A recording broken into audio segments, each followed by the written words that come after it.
নমস্কার বন্ধুরা, BP food কিচেনে সবাইকে স্বাগত।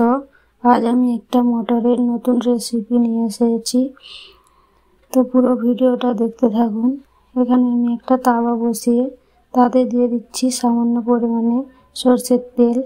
এবারে সরষের তেল গরম হলে তাতে দিয়ে দিচ্ছি জিরে, ধনে, কাঁচা লঙ্কা, আদা, রসুন, আর দিচ্ছি সামান্য পরিমাণে হিং, আর দিয়ে দেবো 1 বাটি মটর কলাই।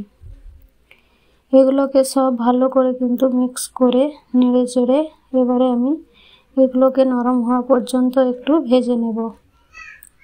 গ্যাসটা কিন্তু লো রাখতে হবে, হাই করলে কিন্তু মটরগুলো পুরো হয়ে যাবে, কালারটা কিন্তু খারাপ হয়ে যাবে, তাই গ্যাসটা কম রাখতে হবে। এখানে দেখুন কত সুন্দর কালার চেঞ্জ হয়ে গিয়েছে। এবারে মটরটা আমার ভাজা হয়ে গিয়েছে, এবার আমি নামিয়ে নিচ্ছি। এবারে এখানে একটা বড় বাসন নিয়েছি, তাতে দিয়ে দিচ্ছি 1 বাটি ময়দা, আর দেব হাফ কাপ আটা।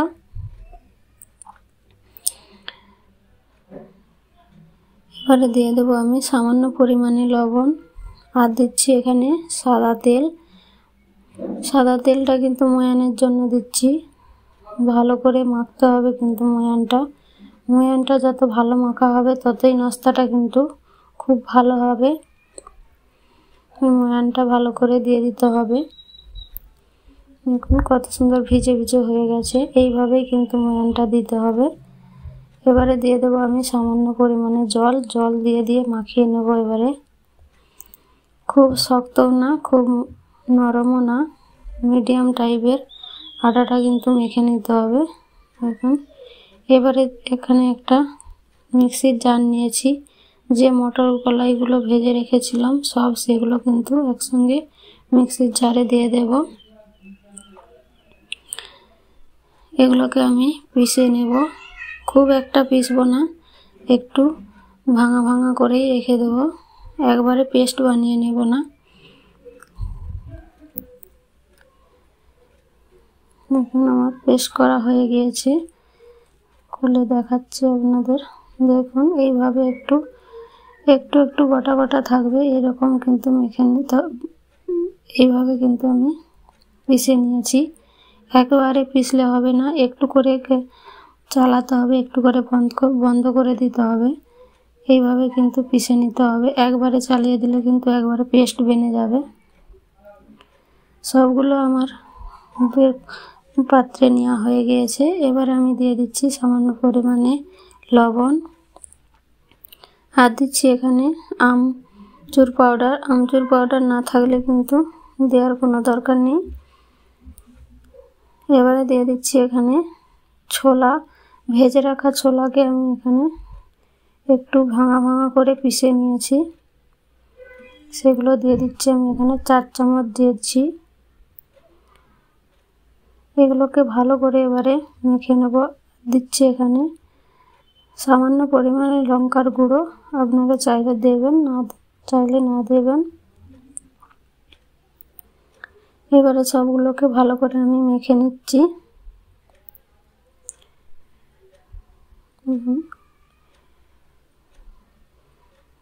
এইভাবে ভালো করে মেখে নিতে হবে, ঝরঝরা করে নিতে হবে। দেখুন ভালো করে আমার মাখানো হয়ে গিয়েছে। এখানে যদি ছোলা না থাকে তাহলে কিন্তু আপনারা ছাতুও ব্যবহার করতে পারেন। এবারে যে আটাটা মাখিয়ে রেখেছিলাম, দেখুন সেটা আমি নিয়ে নিয়েছি। এবারে একটু বড় সাইজের লেচি কেটে নেব। এবারে লেচি কাটা হয়ে গিয়েছে, এবারে আমি এগুলোকে গোল পাকিয়ে নিচ্ছি। গোল পাকানো আমার সবগুলো হয়ে গিয়েছে। এবারে একটা আমি বানিয়ে দেখাচ্ছি কিভাবে বানাবেন। এখানে আমি বানাচ্ছি কিন্তু মটর কলাইয়ের কচুরি। আমি বেলবো না, হাতের সাহায্যেই কচুরিটা বানাবো।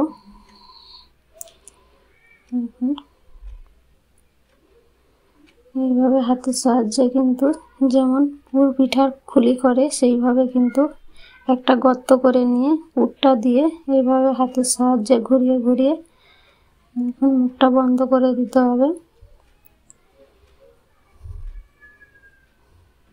এতে করে কিন্তু কোনো পুর বেরিয়েও যাবে না, আর তেলে দিলে কোনো রকম ফেটেও বেরোবে না।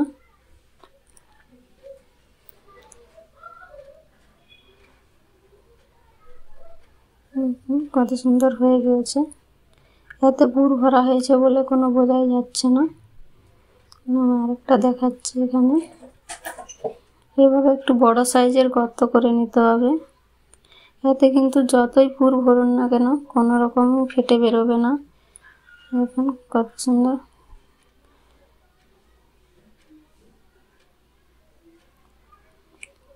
এইভাবে হাতের সাহায্যে এইভাবে মুড়ে মুড়ে কিন্তু চাইলে এরকম ভাবে মুড়ে নিতে হবে মুখটা ভালো করে। এক্সট্রা আটাও কোনো রকম বেরো হবে না। দেখুন হয়ে গেল। সবগুলো আমার তৈরি করা হয়েছে। এবার আমি কড়া বসিয়ে তেল গরম করতে দিয়ে দেব। তেলটা হালকা গরম করতে হবে, বেশি কিন্তু গরম করলে হবে না।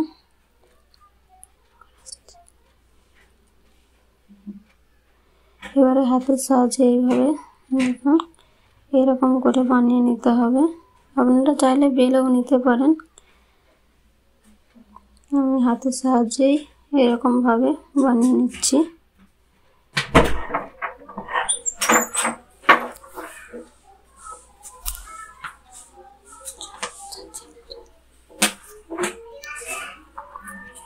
এরকম ভাবে এবার দিয়ে দিচ্ছি আমি তেলে।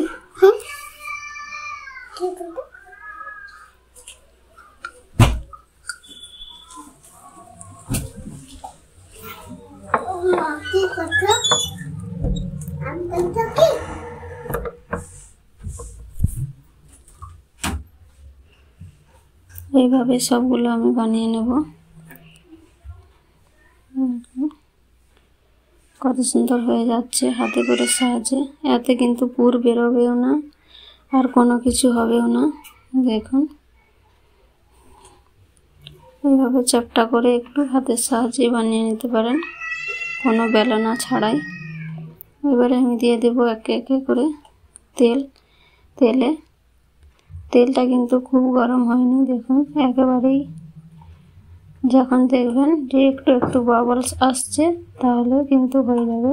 দেখো এই অবস্থায় কিন্তু দিয়ে দিতে হবে। বেশি তেল গরম হলে কিন্তু ভিতর পর্যন্ত ভাজা হবে না। কত সুন্দর হচ্ছে।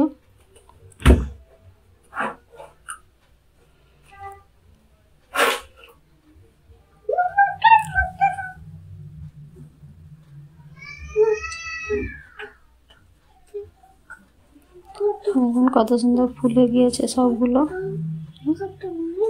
একটু একটু যদি ফেটেও যায় তাহলে কিন্তু কোনো পুর বেরিয়ে যাবে না। এগুলো ফেটানো, এখানে আটা দিয়েছি তাই খুব বেশি ফুলে গিয়েছে, তাই এখানে একটু ফেটে গিয়েছে, নাহলে কিন্তু কোনো কিছুই হয়নি। বাকিগুলো কিন্তু এই প্রসেসেই আমি ভেজে নিচ্ছি। দেখুন কত সুন্দর খাস্তা হয়েছে। ভিডিওটি ভালো লাগলে অবশ্যই লাইক